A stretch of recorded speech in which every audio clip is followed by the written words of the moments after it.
ese pase en vivo que se dio por parte del gobernador, estuvo acompañando ayer al gobernador en el parque ferial, de lo que fue el inicio, ¿no? Al coincidir mi visita con la feria, mira, el gobernador nos vente para acá, que mira, estamos en plena feria, y entonces, no, bien interesante esas propuestas, diferentes propuestas, productores aquí viendo cómo se las arreglan, cambian de rubro, hacen nuevas propuestas para sustituir lo que no consiguen, unas cosas bien interesantes en la feria. Hizo el recorrido por todo ese recorrido. Además que es un pase nacional con el presidente que se dio el día de ayer, pues coincidió justamente también en una exposición que se está haciendo en Caracas.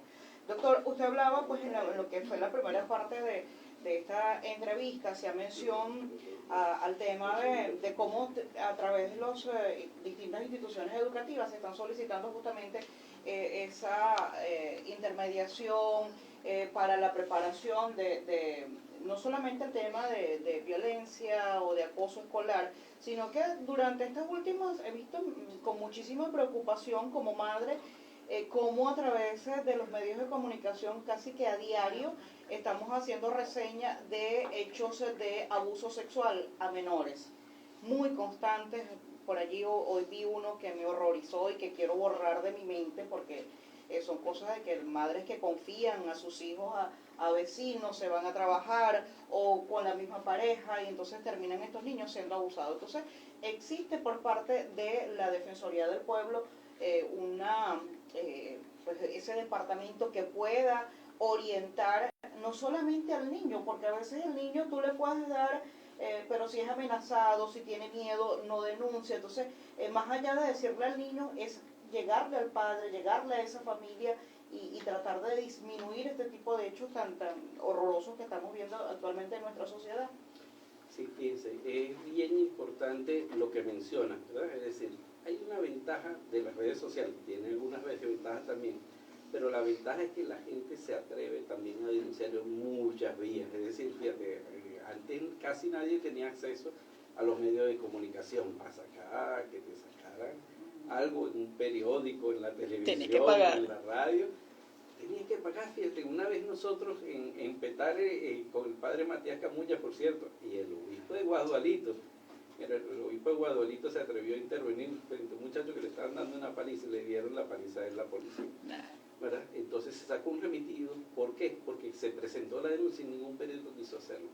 Hubo que recoger dinero para pagar ese remitido, que fue no podemos callar más, precisamente porque no existían redes sociales. ¿Cómo se presentaban denuncias? Entonces, ¿qué es lo que pasa? Ahora se están apareciendo denuncias y eso es muy importante. Yo les digo, no importa, no importa que digan que bueno, que hay más abuso y todo eso. No, lo importante es que suba el número de denuncias, que no se quede ningún caso callado. El tema de violencia contra la mujer, el tema de violencia contra los niños y adolescentes, violencia física o eso que estamos viendo ahora de abuso sexual, que antes no se denunciaba porque, bueno, no era delito, por eso las estadísticas nos dicen que el 80% son los propios familiares. Y entonces por eso no se denuncia. No hay que estar previendo. Eso no es normal, ¿verdad? No es normal que la propia familia abuse, ¿verdad? Entonces hay que estar muy atentos, desconfiar siempre, tratar de que, bueno, no solo la formación en valores, sino la confianza que diga, mira, cuando veo una cosa rara, bueno, primero dilo, conversemos, veamos, pero que es importantísimo la denuncia, es decir, que se aparezcan esos casos para tratar entonces de evitar, de frenarlo, de que eso no deje de ser algo escondido, de que empiecen a ser algo bueno que ni sabíamos que existía. Lamentablemente son casos muy duros, lamentablemente destruye la propia familia, pero peor es lo que puede ocurrir es que se mantenga callado, ¿verdad? Entonces sí, hay que denunciarlo y hay que tomar entonces las acciones necesarias. Puede pedir a la Defensoría del Pueblo, hay una dirección especial en el Ministerio Público, hay una campaña especial dentro del Ministerio Público, la Dirección de Familia del Ministerio Público, para tratar de procesar todos esos casos, pero un poco más allá. Es decir, no solo procesar y llevar a sancionar a los responsables, sino atender a las personas que han sido víctimas, a veces niños, a veces niñas, a veces mujeres, ¿verdad? Entonces esa atención psicológica, hay esa capacidad dentro del Ministerio Público, que es un equipo multidisciplinario para acompañar también a las víctimas. El llamado es que se denuncien todos esos tipos de casos. También hay alguna... Pero alguien va a decir, bueno, ahora hay más denuncias, ahora hay más... Sí, por las redes sociales que se ven las denuncias, y por eso es que hay más. que veía hoy, lamentablemente, el caso de unos hermanitos que dejaban con un vecino y el niñito mayor que tenía 11 años se quitó la vida a raíz de eso. Entonces, imagínense ustedes ya donde llegamos. Sí, lo vi esta mañana también por redes sociales. El silencio, ¿tú lo viste? Sí. Terrible, terrible. Sí, hay que generar la confianza. Mira, no tienes que llegar a esos extremos, puedes hablar. Si no puedes hablar y no te toman en cuenta en tu familia, puedes hablar en la escuela, ¿verdad? Eso. Puedes hablar con el profesor, la profesora en la escuela, o puedes hablar en un centro de salud. Es decir, siempre hay mucha sensibilidad entre también los servidores y servidoras públicas a nivel de salud, a nivel de educación, para presentar esos casos ante el Ministerio Público. Así es. Otra cosa también que le preguntaba mientras conversaba en este momento, doctor, ¿hay alguna oficina, algún equipo de la Defensoría del Pueblo que toma las denuncias de las redes sociales? O sea, que ellos ven alguna denuncia y ellos mira, esta denuncia, vamos a tomarla, vamos a ir hacia esa persona y a ver qué es lo que está pasando realmente para llevarlos a canalizar ante el Ministerio Público u otro organismo que corresponda. ¿Cuál es la orientación? Que ha cambiado un poco la orientación. Todos los casos donde hay violencia contra las mujeres, la Defensoría del Pueblo dice, va a investigar, o porque denuncia a la mujer, o si no, de oficio. Es la orientación que tenemos, nosotros lo llamamos los lineamientos de actuación. En todos esos casos donde vamos un poco más allá también, donde hay personas privadas de libertad, es decir, no es necesario que vayan una denuncia, sino que todos los centros de detención preventiva o donde hay penados del Ministerio Público deben ser visitados por la Defensoría del Pueblo. Claro, no somos poquitos, no tenemos capacidad de estar semanalmente en los centros, pero sí se tienen que visitar todos los centros. Como una misión. Es interesante, mira cómo cambia. Cuando va la Defensoría del Pueblo dice, no, aquí, bueno, que viene la Defensoría y las cosas mejoran un poco, nada más con la visita, es decir, sin ninguna cosa. Pero si tenemos notificación de cualquiera de los privados de libertad o de los familiares, todo eso se va al centro de detención y se hacen recomendaciones en general. Igualmente hacemos con todas las entidades de protección que llamamos que detienen para la protección de niños, niñas y adolescentes, ¿verdad? Eso sí, entonces se visitan todas, por lo menos 2 veces al año, todos los centros donde hay, por ejemplo, adolescentes, privados de libertad, o lo que llamamos entidades socioproductivas, las entidades socioeducativas, es decir, en todos esos centros donde hay niños, niñas y adolescentes, pero bueno, que por cualquier circunstancia son separados de su familia o porque la familia también los dejó por cualquier situación, siempre entonces son visitados. Esos son lo que nosotros llamamos labores de vigilancia, de estar pendiente. Y si en cualquiera de esos casos conseguimos alguna situación que requiera entonces una investigación penal, se lleva entonces, se presenta ante el Ministerio Público, se remite al Ministerio Público.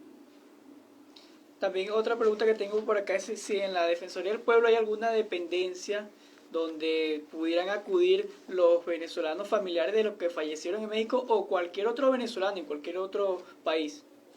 Mira, bien interesante porque el mandato de la Defensoría es muy, muy amplio y también nosotros podemos intervenir en casos donde hay venezolanas o venezolanos que están fuera del país pero que se ven vulnerados los derechos. ¿Y cómo hace la Defensoría del Pueblo?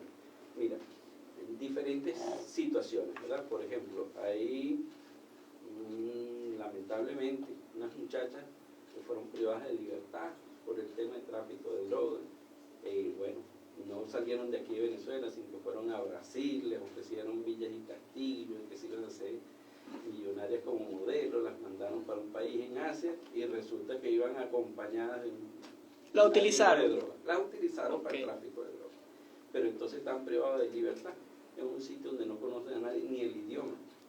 Bueno, imagínense. Ni la legislación, que es muy fuerte en el caso de narcotráfico. Entonces sí, con la Defensoría del Pueblo, en la Defensoría del Pueblo nosotros hacemos vinculación con la Dirección de Relaciones Consulares y a través de los consulados de Venezuela en esos países se le da entonces la atención, la orientación, en este caso orientación legal para ponerte un ejemplo. Pero hay familias que dicen que perdieron contacto con algún familiar en algún otro país, lo que llamamos esa migración un poco irregular, es decir, no planificada mira, hay un trabajo de la Asamblea Nacional, donde hay una comisión especial que tiene el registro de todas esas situaciones de venezolanos, venezolanas que tienen problemas o de salud o problemas de violencia o han sido víctimas de violencia fuera del país, ¿verdad? Entonces estamos en La coordinación. xenofobia horriblemente. En algunos países, en otros, mira cómo adoran a los Sí, venezolanos sí. y las venezolanas. Hay de todo, ¿verdad? En ese sentido hemos escuchado muchas cosas de las dos cosas, ¿sí? Pero entonces en esos casos tenemos contacto permanente con la Asamblea Nacional. Pero más allá de eso, la Defensoría del Pueblo coordina, porque hay algunos países que, bueno, no tenemos relaciones diplomáticas, son gobiernos que, bueno, que se niegan a trabajar con el gobierno venezolano. Pero entonces nosotros como Defensoría acudimos a la Defensoría del Pueblo de ese país y tenemos entonces ese trabajo coordinado en redes con defensorías del público, defensorías del pueblo, y defensores, defensoras, comisiones de derechos humanos, instituciones nacionales de derechos humanos, con todo Iberoamérica. Por ejemplo, los países iberoamericanos, tenemos la Federación Iberoamericana del Obus Persona, es decir, de lo que serían los defensores y defensoras de derechos humanos en todo el continente. Hablan en este caso, en Iberoamérica hablamos español o portugués, y estamos entonces en contacto con eso. Hay un trabajo bien interesante que está haciendo, por ejemplo, la Comisión de Familia de la Asamblea Nacional para todos aquellos niños y niñas que nacieron fuera del país y no pudieron ser registrados, es decir, no tienen derecho a... por Exactamente, ejemplo, en Brasil, su es muy nacionalidad. complicado porque no tienen un certificado en portugués.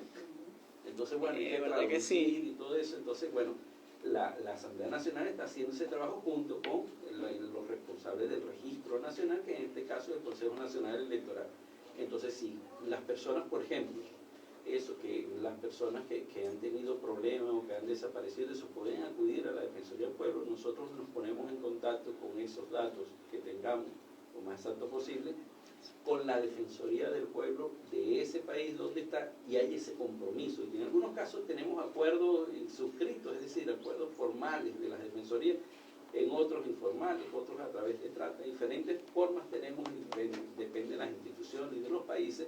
Y sí, también hemos entonces apoyado a personas que están fuera del país, que han tenido algún problema de salud o que han tenido, lamentablemente, por ejemplo, ha fallecido un familiar fuera del país. Entonces, para poder repatriar en los casos que se puede, que es de la legislación de cada país, las circunstancias, los restos de esas personas. Ahora, doctor, lo he escuchado y pues a lo largo de toda esta entrevista, usted ha hecho referencia muchísimas veces, no sé cuántas veces no he llevado la cuenta, las veces que hace mención justamente a los derechos humanos, ¿no? Y llama la atención, justamente cuando hacía la promoción de lo que iba a ser esta entrevista, alguien me escribió y decía, tienes que preguntarle al doctor por el tema de los derechos humanos en Venezuela, ¿se violan o no se violan los derechos humanos en Venezuela? Entonces yo lo escucho y digo, lleva. Entonces, ¿cómo es que a Venezuela se le acusa de violación de derechos humanos? Tenemos un defensor del pueblo que desde que se sentó en esta silla no ha hecho sino mencionar los derechos humanos. ¿Qué pasa? Hay unos derechos humanos que para unos venezolanos sí, para otros no. Cuéntenos cómo es esto, pues, porque justamente ustedes no están viendo ni posición política, nada, sino pues que los derechos humanos deben ser como se establece, como está establecido, igual para todo el mundo, ¿no? Así es, los derechos humanos no es igual para cada uno, sino especial para cada uno.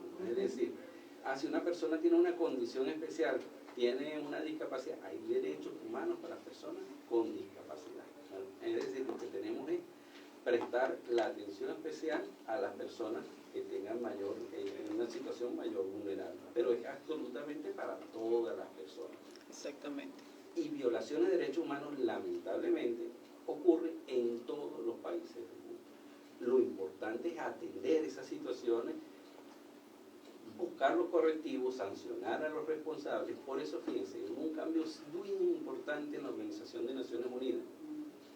¿Por qué? Porque antes se usaba la Convención de Derechos Humanos como un ataque contra países. Entonces yo tengo problemas de este país, te digo, violador de derechos humanos es este país, y el otro dice, más violador de derechos humanos eres tú, que no sé.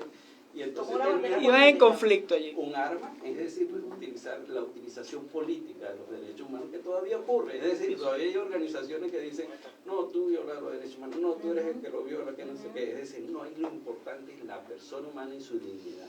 Y por eso, entonces, sí, en Venezuela hay violaciones de derechos humanos, sí. Lo importante es que se denuncie y se sancionen los responsables y se establezcan correctivos. Lo que yo digo, bueno, por ejemplo, busquemos leyes que ayuden a ese tema de que se minimicen violaciones de derechos humanos o se visibilicen situaciones. Antes, por ejemplo, se decía, bueno, que por castellano no se mencionaba a las mujeres, que no había presidentes, gobernadores, no había alcaldesas, ni gobernadoras, ni presidentes. Mira, ahora hay una ley de la Asamblea Nacional, dice la obligación de todas las instituciones públicas de usar un lenguaje inclusivo como lo estableció la Constitución de la República. Desde allí que podemos decir lo básico, es decir, el nombrarlo por lo menos, ¿verdad? Que es obligatorio, hasta que, bueno, hay correctivos más fuertes. Nosotros decíamos, bueno, también en las leyes penales, como el Código de Justicia Militar, nosotros mencionamos, bueno, la Sala Constitucional del Tribunal Supremo de Justicia anuló un artículo del Código de Justicia Militar porque pudiera prestarse para violación de derechos humanos. A nivel legislativo también, mira, el trabajo que hacen los familiares de personas, ¿verdad?, que tienen alguna situación con lo que llamamos el espectro autismo, es decir, no puede ser un signo, no puede ser de un tipo, de otro, ¿verdad? Pero en todo lo que es el espectro autismo, han logrado que hay una ley especial para atender. Fue aprobada recientemente. Precisamente, y ese es el trabajo de esos familiares y también de las instituciones para garantizar derechos humanos. No basta que esté en la ley, ¿verdad? Es importante que, bueno, que se concrete, ¿verdad? Igualmente, las personas adultas mayores lograron una ley muy importante. Bueno, es importante que se respete en todo el país. Y para eso es necesario la denuncia concreta, ¿verdad? Y para que entonces se tomen los correctivos cuando hay violación, se sancionan a los responsables. Mencionaba de que participamos en algunos juicios concretos donde hay responsabilidad de funcionarios policiales, ¿verdad? Que les decía que teníamos en algunos casos, que ya lamentablemente terminaron en eso, en sentencia a los responsables. Pero no basta con eso, porque claro, hay algunos funcionarios policiales que actuando al margen de la ley cometieron abusos contra los derechos humanos. Mira, y ya lo señalaba el fiscal general de la República, hay más de 500 funcionarios policiales privados de libertad cumpliendo condenas, pues lamentablemente. Pero no basta con eso, entonces hay que ver la parte también de la prevención. Exactamente. ¿Hay violaciones de derechos humanos? Sí, en Venezuela, como en todos los países del mundo, hay violaciones y se sancionan a los responsables. Por eso es importante la denuncia. Les decía que entonces las Naciones Unidas cambió de esa Comisión de Derechos Humanos, ahora el Consejo de Derechos Humanos estableció el examen periódico universal. Ya no se centra en un país, sino todos los países de la Organización de Naciones Unidas tienen que presentar un examen cada 4 años, periódicamente, sobre qué avances se están dando en derechos humanos en su país en concreto. Y más allá, ese es un examen global que se hace cada 4 años. Venezuela también participan todos los países del Consejo de Derechos Humanos, el examen periódico universal en materia de derechos humanos. Sino que hay algunos convenios especiales que algunos países lo firman, otros no. Venezuela es de los que más ratifica esos convenios internacionales y se compromete más a nivel internacional de respeto a los derechos humanos. Y entonces cada cierto tiempo, a veces cada 4 años o 3 años, depende del convenio, se presenta informe especializado. Ahora, por ejemplo, vamos a un examen específico de cómo se está respetando los derechos humanos y cómo se puede mejorar en el respeto de los derechos humanos, de los derechos de las mujeres de no ser discriminadas, de no ser violentadas, ¿verdad? Que es lo que llamamos el Comité Especializado de Derechos de la Mujer. Venezuela presentó un informe, ahora va a una evaluación y se va a dar ahora en mayo del informe y de las propuestas de otros países, de organizaciones sociales, de movimientos sociales. Todo el mundo puede intervenir ahí a través de la oficina del Alto Comisionado de Naciones Unidas o a través de organizaciones sociales, lo que llamamos organizaciones no gubernamentales. Las ONG. Las ONG participan y proponen, bueno, yo pienso que falta por avanzar en tal cosa y tal cosa, todavía hay violencia contra la mujer, no se están sancionando tales situaciones, cada quien hace sus propuestas y entonces cada Estado, entonces también a partir de todas esas recomendaciones, asume compromiso y dice, bueno, en tal y tal aspecto yo voy a hacer esto y eso es lo que se va a evaluar en la próxima examen, es decir, por eso el periódico, el examen son mecanismos para llevar adelante eso. pero todavía en los medios de comunicación se utiliza como arma política el tema de derechos humanos. No hemos frenado ese mal Sí, pero es momento de importante decir, también lo que usted dice, que bueno, también en confirmar que sí hay, pero se está trabajando, y eso es lo que, bueno, nosotros como periodistas hacemos el trabajo, de decir, mira, sí, se está trabajando, se están defendiendo los derechos humanos. Bueno, gracias por la visita a nuestro estado Apure, gracias a la visita a nuestra emisora en esta entrevista especial, doctor Alfredo Ruiz, defensor del pueblo. Gracias a Saday también, que estuvo hoy acompañándome acá en esta entrevista, Alexander Medina también. Alexander, creo que se perdió la comunicación con Alexander. Ah, sí, ¿verdad? Bueno, gracias, doctor, de verdad, por acompañarnos. Un gusto conversar con usted y que nos haya orientado justamente en tantos aspectos que a veces, porque a veces existe esa duda, ¿sabe? Que la gente dice, ay, pero ¿para qué voy a acudir a la defensoría si no van a hacer nada? Mejor me quedo y no sé qué cosa. Entonces, se quedan con la denuncia, se quedan con el problema, permanece la queja y no se hace absolutamente nada, como comentábamos hace rato. lo importante también es el compromiso. Yo felicito, mira, a los apureños y apureñas en ese compromiso con los derechos humanos. Le mencionaba, bueno, ya desde hace más de 40 años están los apureños ahí promoviendo y defendiendo los derechos humanos, ¿verdad? Y bueno, los felicito también por la feria y por ese clima tan agradable y todas esas acciones. Bueno, no tan agradable. Ahorita no está el clima agradable. Ah, no disfrutado. Bueno, Qué bueno, qué bueno. muy bien, entonces quiero agradecer también a la emisora, a la Radio Buena Nueva, también al programa, ¿verdad? Que en tiempo real. ¿verdad? Tiempo real. Las noticias en tiempo real de lo más destacado que sucede en el día. Muy bien, muchísimas gracias, ¿verdad? Hemos tenido, bueno, esa posibilidad de intercambiar en diferentes aspectos, no solo con las personas que trabajan en la Defensoría del Pueblo, sino en muchas instituciones y también a otras personas que se han acercado para conversar sobre diversos temas. Muchísimas gracias realmente a todos. ¿Continúa su visita en Apure o se va hoy mismo? Mira, voy a tratar de mañana llegarme a Chagua. Vamos Ah, a ver si tengo posibilidad, un huequito para visitar. Sí. Dicen, bueno, que es no solo un monumento histórico nacional, sino también un momento también de encuentro nacional en lo que es el Nazareno y Achagua. Entonces, bueno, voy a tratar de acercarme, pero me dicen que siguen feriados, no solo aquí en San Fernando, Milwaukee, que sí. Son seguidas las ahora ferias, sí, continúan. sí, A partir del domingo 12 hay. No, a partir de mañana, ¿De mañana? del Concilio 31 a las 4:30 de la tarde, tendrán el Vía Crucis, esto será la Bomba Vieja, y bueno, a las 6 de la tarde la Eucaristía en Achagua. Ok. Muy bien, muchos saludos entonces también. Saludos a Monseñor Alfredo también. Por acá se encuentra nuestro director, el padre Ender Moisán, que entró en este momento por acá. Muy bien, entonces saludos también a él y al... Aquí está el director, el padre Ender Moisán, Pablo Modesto, también González de Guadalupe. nuestro director. Padre, felicitaciones también por esa iniciativa tan importante de poner la radio también al alcance de toda la población. Es muy importante esa labor también de formación permanente en materia de derechos humanos, de valores, de construcción colectiva, ¿verdad? De la República, que De así podemos rescatar, hacer. sí, ese objetivo tan importante de los medios de comunicación como lo es el de educar, no solamente quedarnos en el entretenimiento, sino que es uno de los aspectos que tiene justamente esta Radio Buena Nueva, que es la educación. Así es. Comunicar esperanza, como lo dice nuestro lema. Felicitaciones y bueno. Muchas gracias, doctor, por la visita. Bueno, Gracias a usted. esto ha sido la entrevista especial con el defensor del pueblo, doctor Alfredo Ruiz, que estuvo acá en nuestra emisora. Gracias a todos los que estuvieron en sintonía de la 106.3 FM. Feliz tarde para todos y sigan en sintonía. Gracias. Bienvenido siempre. Padre, de verdad, un placer. Una foto, Una foto ya, bienvenido. Bienvenido. Muchas gracias.